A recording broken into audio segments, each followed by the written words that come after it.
What the portal does is allows you to have a hub online for your patients to log in and access their information, including clinical information, their statements, and the ability to schedule appointments and message the clinic. When creating a portal, what we do is take images from your existing website and mirror the portal that we create to match that website, so you can smoothly hyperlink from one to the other. What I'm going to do from here is take an existing user and log in. This takes us into our page for the patient. On patient Jenny Jefferson right now, and let's take a look at the features. First, we can view clinical summaries. This is a CCDA report pulled from the patient's medical records. It lets the patients get their pertinent medical history as is required for meaningful use. So, plan of care, social history, family history, lab results, etc. We can view either for a single day or over a time frame.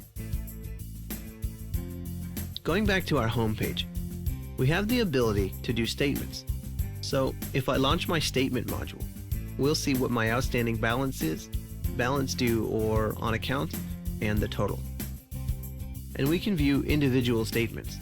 If I click any one statement, it will pop up, and I can view the entire document. From the statement page, we also have the ability to pay outstanding balances if the system is integrated with a credit card processor. If you process credit cards to, say, Elevon or Intuit, we can actually join with their system, so patients can just enter their credit card information through here and pay. Patients also have the ability to manage appointments. So, from the Manage Appointments screen, patients can request a new appointment. Here they select the location, if applicable. We'll say that it's for our master practice. They select their provider and a reason for their appointment. This appointment reason can actually be customized.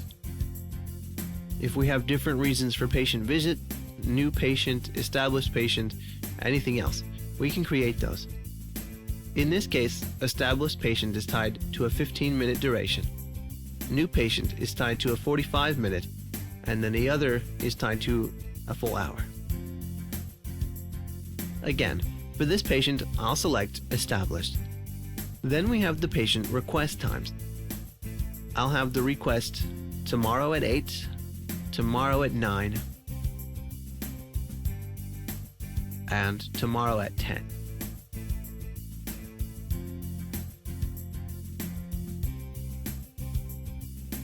Once you've done that, we can hit submit, and this will send a request to the clinic to schedule that appointment.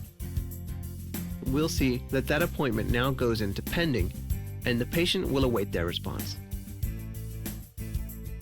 Now, on the practice side, that message gets sent through a workflow. If we go to our inner office messages, we'll see that we have a web appointment tab and a patient communication tab. This is where those appointment requests go through.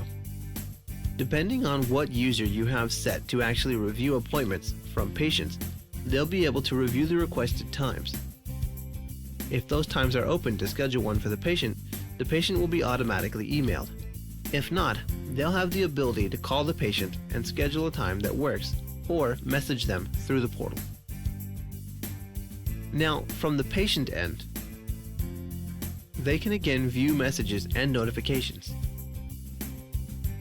We can see here that it will show any previously confirmed appointments.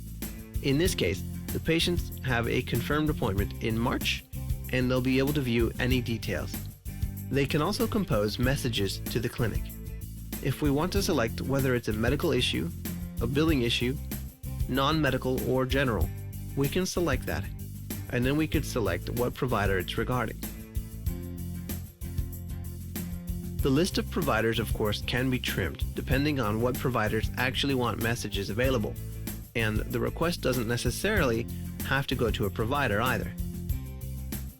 You can have the patient select a provider, and that message can be sent to the front office person to review it before having the provider answer. Now, the last feature in the portal is patient kiosk forms. Patient kiosk forms will allow the patient to fill out various forms before their visit to both speed up the process and get their information in place so the staff can review it beforehand. These forms are customizable and integrated with the EHR.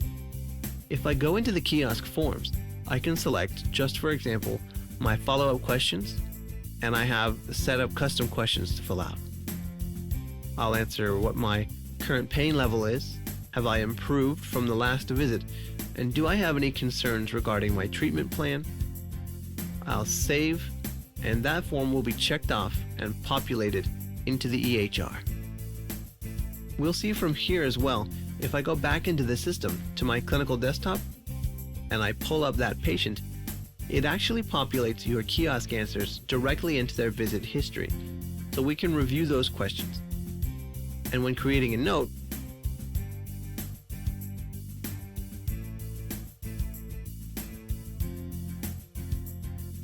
we can import those questions, so they'll pull directly into the form.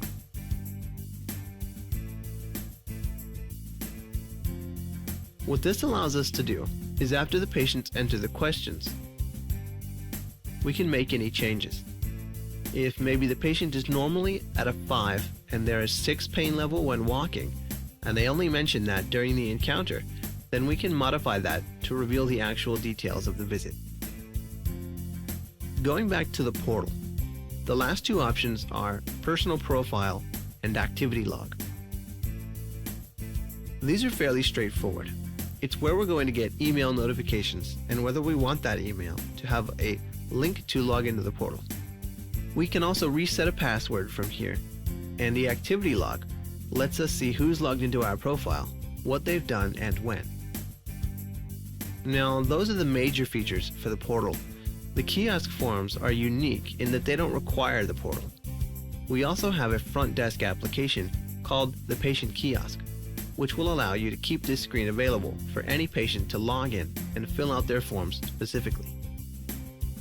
Additionally, for new patients, if I log out and go back to the front page of my portal, I'll have the option to request a new appointment, going through much the same process, but being prompted to enter information afterwards.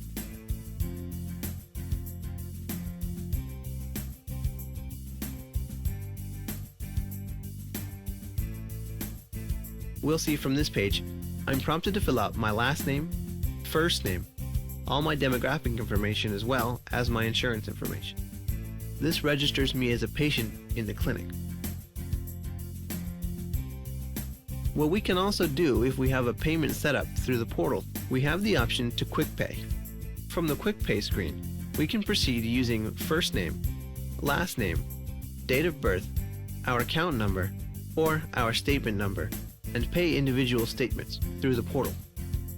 So if a user is not entirely interested in setting up a full portal, we can still allow payments for patients' access quickly and easily through the system. Alright, that's it for the patient portal.